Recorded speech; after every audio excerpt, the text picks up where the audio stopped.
This is a special interview. I've been looking forward to doing this. Every time I see Candy Carson, she is just it's like the firecracker behind the scenes in all the meetings I'm in. And most people don't know it because Dr. Carson is so cerebral and even-tempered. And then you get to meet her and you realize the whole package. The two of them are a dynamic couple.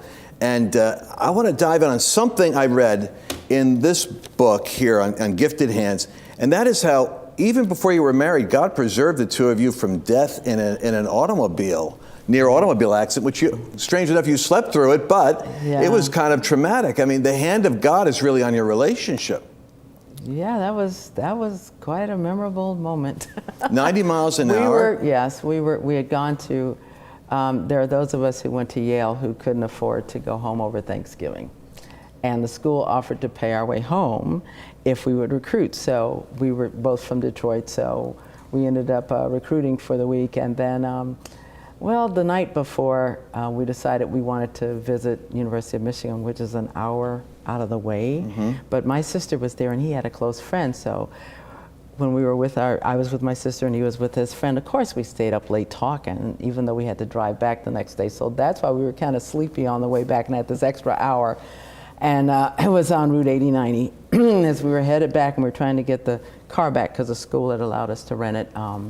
And we didn't want the school to have to pay an extra day. So here we are kind of zooming, and we both fell asleep. Both fell asleep. 90 miles an hour. 90 miles an hour. Yep. And as the car started to veer off onto the shoulder, there was gravel. So the vibration of the gravel woke us up, and he whipped the wheel, in the opposite direction, and by all laws of physics, it should have gone bouncing in over end. But it just went around in a circle a few times, like God had his finger on it, and then it stopped heading in the right direction. Come on. He said he didn't touch the brakes. He said he didn't. And it was just in time before an 18-wheeler was coming up, so we pulled over, because it was on the road, but it pulled over, and we prayed, thank you. Thank you, Lord, for saving us. We don't know what for, but thank you for saving us, because that was before we were even going together. Yeah. So we talk a lot about couples. Well, we don't talk all the time about couples, but it's my highest rated program, so that's why I'm going to talk about that. Really? The relationship that you've got with your husband is one that I think it looks like God put this together. And now I was going to be talking to him, and you're here filling in because he lost his voice. Yeah. But I think it's providential because you're going to give me some perspectives that I might not get from him because you have a different kind of way you see things. Yeah. You have been burdened about the trajectory of America in terms of like where it's going. Of course, the doctor is too. But you're coming at this from an interesting perspective in that you've been observing the way in which the story of America has even been tortured out of context. So we have a whole generation that doesn't know their history. They despise the history they hear about. Mm-hmm. And it kind of orients them to be almost hostile to their own culture. But what is it about America that makes it unique in your perspective? When you look at it in the world around us, what is it about America that makes it different? Yeah, well, our country, we're one nation under God. You think about that. We say that in our pledge. One nation under God. Our founding fathers valued the fact that God is who he is, and he helped us to establish this country. Here's a country where everyone is created equal. And in the Bible, that's the way it is, and it's in our Declaration as well. So if we respect the individual, unlike some other countries where you have the different classes and only certain people are allowed to develop themselves, here we value each individual and respect each one, and we're willing to work together. Or at least originally we were. Right. Yeah. I'm not so sure that's happening these days as much as it used to be. But the fact of the matter is, each person has a different perspective, every single one. And we're coming from different educational backgrounds, ethnic backgrounds, and so on and so forth. And it's one of the reasons why a ragtag bunch of militiamen, as Ben likes to call the country as we were being developed, rose to the pinnacle, in almost no time, in 50 years or something, when these other countries have been around for centuries. Right. And here, we're competing with them on almost every level. only 50, 100 years. And that's Right. incredible, but it's because of our diversity and the fact that we're willing to work together and value each other's ideas, you know. And this is such an important concept that is lost, that individuality under a canopy of faith, this idea that God is real, and God is far more important in the American journey, maybe more at the grassroots level. We see it institutionally. It's almost like they got a new secular religion going on. But when you travel around the country, don't you encounter more vibrant faith in the populace, you know, the flyover states, et cetera? I mean, it's not that faith isn't here. It's that it's not being discussed in the highest places. Yeah, it's kind of sad that there are those who want to put a muzzle on people that don't agree with them, and if any, I mean, it's kind of sad, you know, it's about canceling people, Right. you know, that not respecting the person for what their background is or with the way they see things, because there are different perspectives, and the more perspectives, you know, more light you can shine on something, you know, then the better understanding you have. So why not listen to others and get their take on things and see how we can better things, you know, for everyone. But that's not the case right now. So that, you know, the American Cornerstone Institute was started so that we could get our founding principles back, those of our founding fathers' principles, the one of faith, which is so important. You know, God is still sovereign, and you know, he's the one that made it so that we have the rights that we have, not the government. Right. So, okay, but faith, liberty, our freedoms. Right now, not everyone feels free to say what they believe. And some people are losing their jobs because of their freedoms. I mean, they should have the freedom to decide if they want a vaccine or not. Or if, for religious reasons or for health reasons, they don't want to take it, you shouldn't be forced to take it when the science says that it's Right. not as effective as they used to think it was. Right. And then also we have herd immunity now. I mean, it's been going, you know, the way viruses work, and I've heard him say this too many times, they will mutate, and when you have a mutation each time, it becomes more, contagious, but less virulent. So we've had two, and now this last one, some people are asymptomatic, they don't even know they have it. I mean, my daughter-in-law, you know, had it, one of my daughter-in-laws had it, and she had to, she was supposed to sequester herself, but nobody else in the house caught it, you know, so it was good, you know, the Omicron one, but it's just, you know, as it mutates, everyone's going to have it, and we will all have antibodies, and so we don't need masks, we don't need vaccines, we don't need any of that stuff anymore, because it's not going to affect us in any bad way. So we need to look at the real science, Right. and I shouldn't even have to say real science, should I? Right. But anyway, yes. So taking away liberties. Okay, so we said faith, liberty, community, and there's a sense of community in the beginning of our country where there were all these small communities. Sometimes only 50 families or 12 or, you know, maybe 100, but each one had certain things they could bring to the table, and they worked together. And if a farmer fell out of his tree during close to harvest time, others would come and help him. Right. You know, they would help him harvest, you know, because that's what communities do. They support each other and respect each other. And then the last one, life, because life is so important when you think about it. Can we really create life? Right. If you can create life, then maybe you have the right to take it away. But if you can't, should Right. you be taking life away? And when you consider, you know, I remember he did a surgery on a child in the womb. There were twins. And one of them was developing hydrocephalus, which is excess fluid on the brain.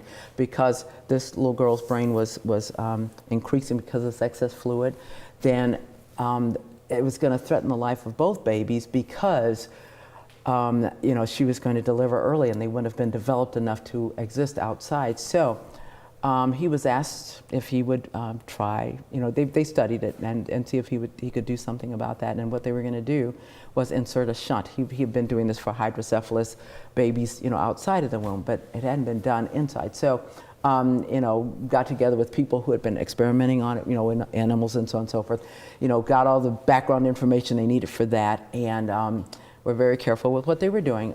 Hopkins wouldn't let him do it there because of the ethics committee that said, this is too controversial, you can't do this. So he went to a hospital where they didn't have an ethics committee, and they were able to get it done. And they were mainly doing it to save the healthy child. But after a while, they could see that the one that had hydrocephalus was doing well too. So I was at a life, what is it, Children for Christ, or anyway, one of those events, Right. And this young lady comes up to me, very poised, statuesque, gorgeous blonde, comes up to me and says, "Are you Mrs. Carson?" And I'm wondering if I should say yes or no. No, but I said, yeah. And she says, "You know what, your husband operated on me while I was in my mother's womb." This was the twin that came up to me. Gorgeous, very articulate, and so just poised and so. And so when you say those two zygotes come together and become, a fertilized egg, and it's a totally different being, and it's different from the mom and the dad. It's not a part of them so much as it's its own being. Do you really have a right to stop that life? And it's weird that the ethics committee would have blocked life, which tells you really can't give the arbitrary power to define these things to an institution, because they might not even have God in the equation. Yeah, but their ethics was that their thought was that this type of surgery was very controversial, and there had been an article in the AMA maybe a week or two before this, when he was trying to get the permission, and it said that we weren't ready to do anything in utero yet, any surgery in utero, but it worked. So God is good. He knows what's going on, and He knows who we can work through. There's a theme here underlying the conversation we're having, and it's about how the great breakthroughs and the great innovations come out of the willingness to experiment and to risk and to have actual diversity, where there's different ways of seeing things, different ways of approaching problems, and that out of that, the genius of the American experience produce, how many innovations did we have in the last 100 years? I think it's like, what percentage of that is like 90% came from America. 90% came from America. Why would 90%? You think about that, from the airplane to the light bulb to even technology with the digital world. It comes out of this kind of environment, and collectivism, or this kind of group, this communist idea, which is being romanticized now, actually kills that kind of community, because it's under the control of somebody else. Basically, the ethics committee can kill the innovation. Yep. Well, if God puts something in your heart to do, He will help you find a way to get it done. That's what I usually tell the children when I go speak at schools, because it's just so many people are negative in this society, and it's unfortunate for the children.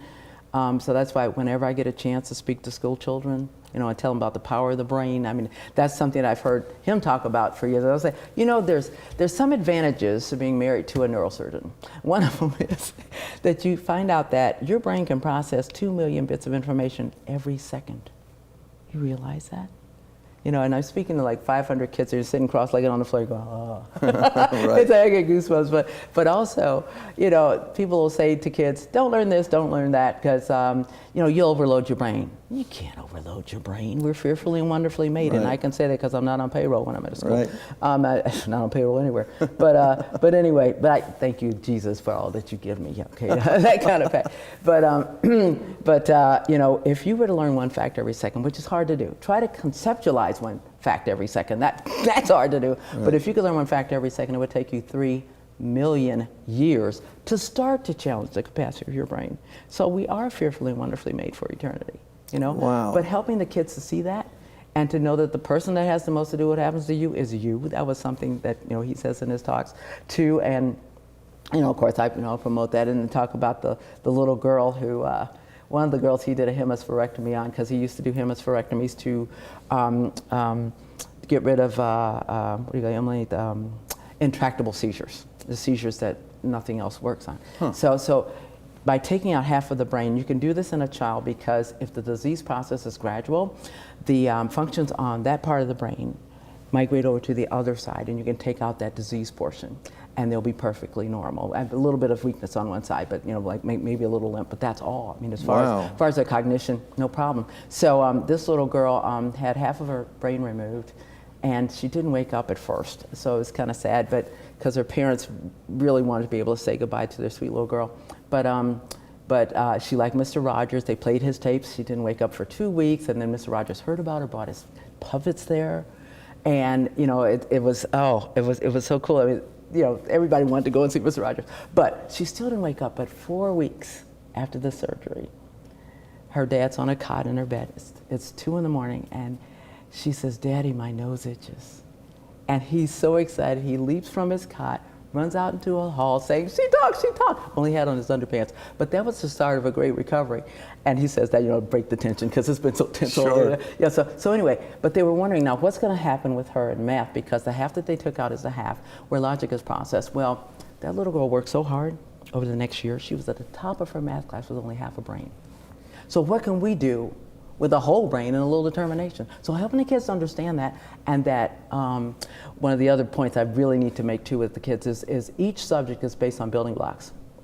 And if you're missing one of those, it doesn't make sense. Whether it's chemistry, physics, reading, history, geography, geology, and geometry. Anyway, say you knew all the letters except A, S, T, and E. What could you read? But you plug those in, and it makes perfect sense. And the kids are going, So it really is, I do get a kick out of it. We did open up our other charity, the Children's, Carson Scholars Fund. We did put in our 250th reading room last month, so it was kind of cool. Is the Carson Scholars Fund? Yeah, Carson Scholars Fund was the one we started over 25 years ago, and we celebrated our 10,000th scholar and put in our 250th reading room. But yeah, you can go to carsonscholars.org for that. But right now we're here to talk about ACI, so that's this is it, right? Well, this is the patriotic one where we're trying to help kids to understand our true history. The other one What's the biggest missing piece to you that's going on with children in their understanding of history? What would you say is like the surprising gap? Well, one thing they don't teach is critical thinking anymore. Okay, critical thinking. Because you think about it, where you have problems and you actually, you're trying to solve certain problems and you're going through a process. Right. It's more teaching to tests that's happening, I think, and also, they're leaving stuff out of the books. I mean, I remember he was talking about, he had seen this book. I didn't see it, but I believe everything he says because, you might as well, because he's always right. He's gonna be right. But in this book, it was an AP book, a history book, and it had maybe one page on George Washington. One page on Washington. Yeah, and they had like whole chapters on other religions. Christianity, not much, but it was always in a negative light. Sure. So when they have stuff like that, that's not what our country is. I mean, and those are our American history books, AP. We need to change the books. Am I mistaken in thinking that there's more of an aha that's happening because of COVID? Parents got more aware of what the kids are being taught. I could see where, with critical race theory, for instance, they're going, what? And then they're hearing what's being put out. It looks to me like there's a parental reaction that's starting to happen in the United States. It could be the greatest hope we have for an awakening is going to be our children and the parents saying, well, wait a second.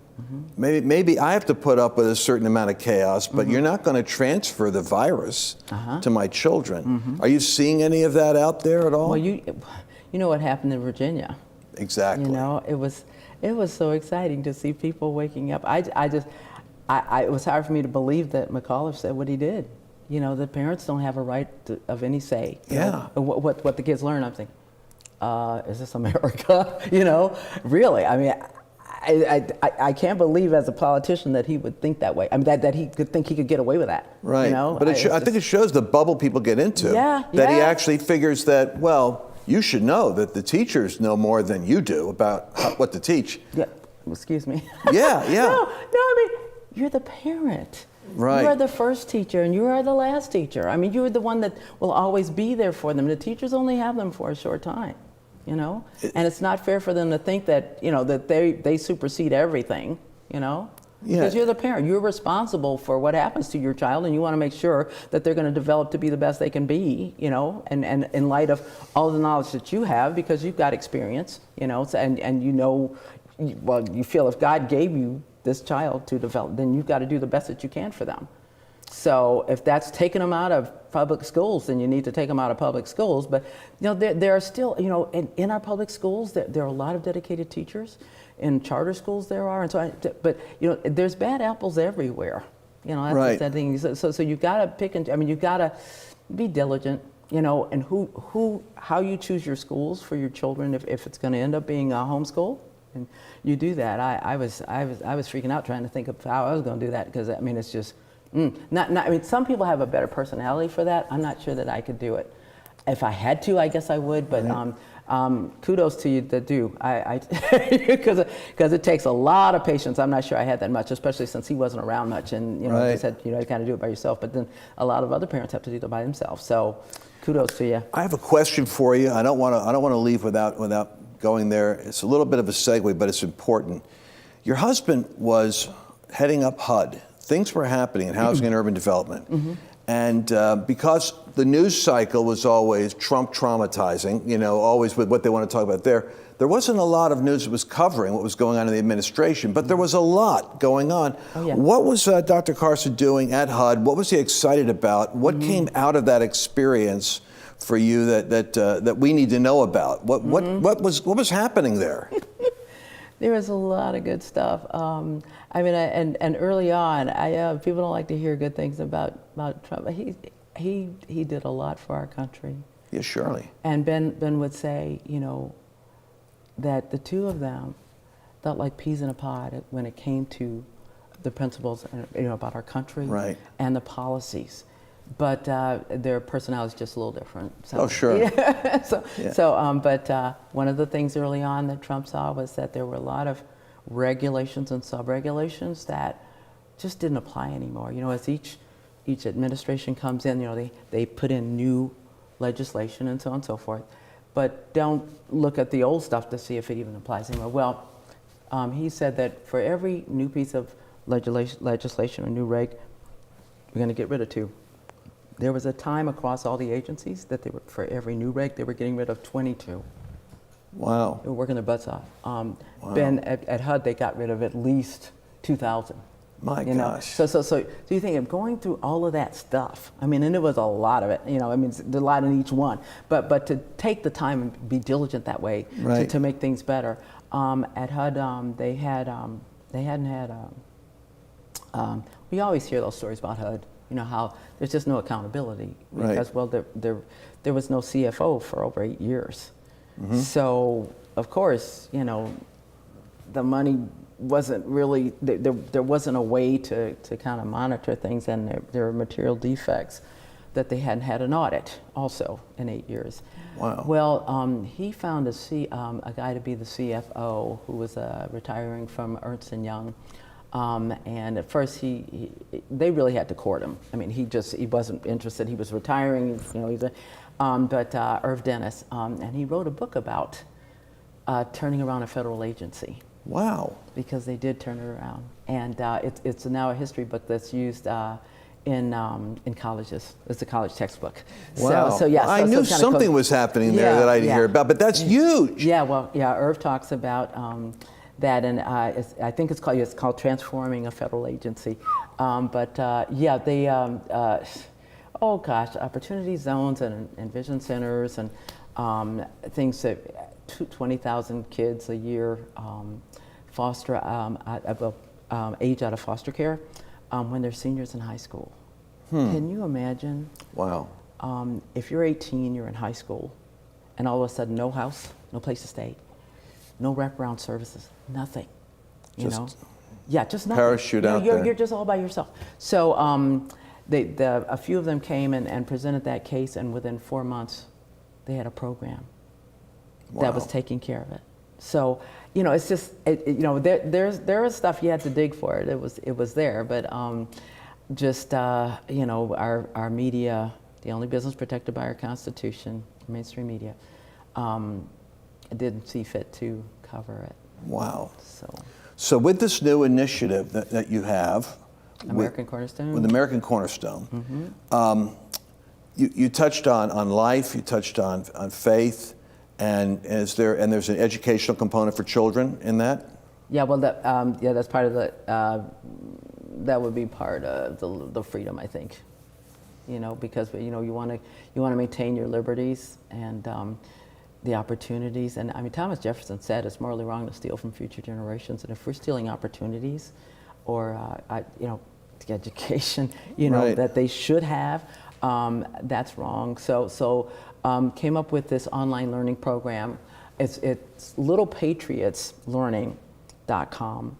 It's where you can find free history from K to 5 right now.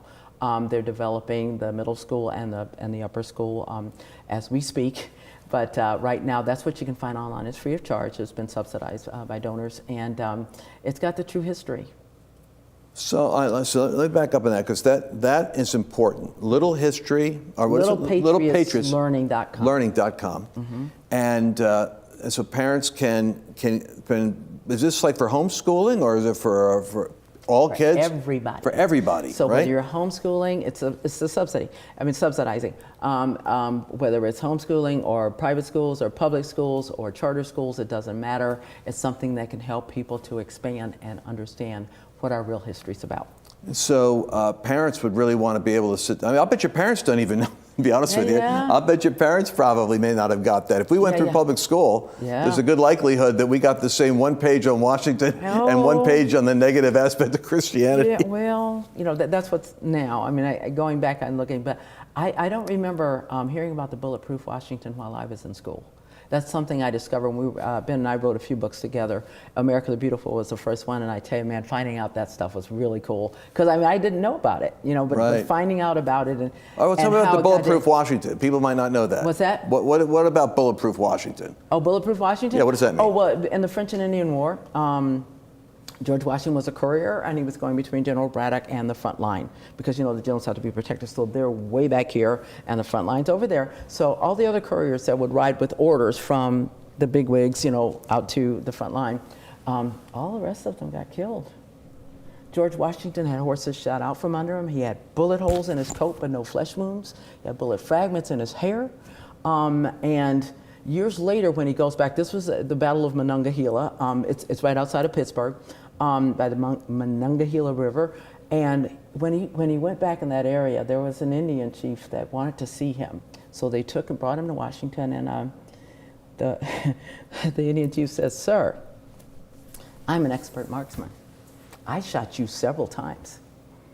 My braves also shot you several times." And after a while, he said, "But I told him to stop because this man is protected by the Great Spirit."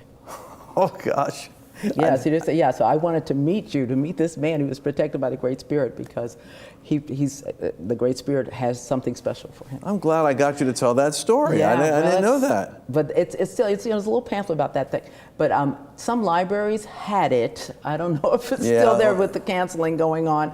But Bulletproof Washington, I bet you could find it online, at least at a used bookstore. Did I hear you say that Washington kept a prayer journal? Yep. You can read about that in, what was the book by Bill Federer, America's God and Country. You can find out about that there. Wow. Well, but you can also find out about it in America the Beautiful by us. Well, listen, you guys have a lot of books we're going to have to talk about. Thank you for giving me the time to talk about these things. We covered a lot, but we'll get a chance to talk again in the future. I'm just so looking forward to the next chapter with you and what Dr. Carson's doing, because obviously God's got his hand on you guys, and you're kind of bulletproof in your own way, and the Lord's got a purpose for you, and I can't wait to see how it's going to be making America strong again and restored. Yeah, but God's got a special purpose for each and every one. That if you're here, because it was in a recent sermon that we were watching on TV, in our pajamas. It's so nice to go to church in your pajamas. But anyway, we were watching it, and the take home was, God didn't put you here just to hang out. He's got something for you to do if you're here. Yeah. So listen Especially for him now, to speak to you. especially now. Oh, yeah. Is there one particular website we can send people to? AmericanCornerstone.org. AmericanCornerstone.org. And this is the Lance Wallnau Show signing off, but we'll be looking forward to seeing you again. Thank you. Thank you. Very few people know that my buddy Mike Lindell built his business literally while sleeping in the basement of his sisters. He has a couple of sisters. He was just kind of couch surfing from house to house. He built this incredible business.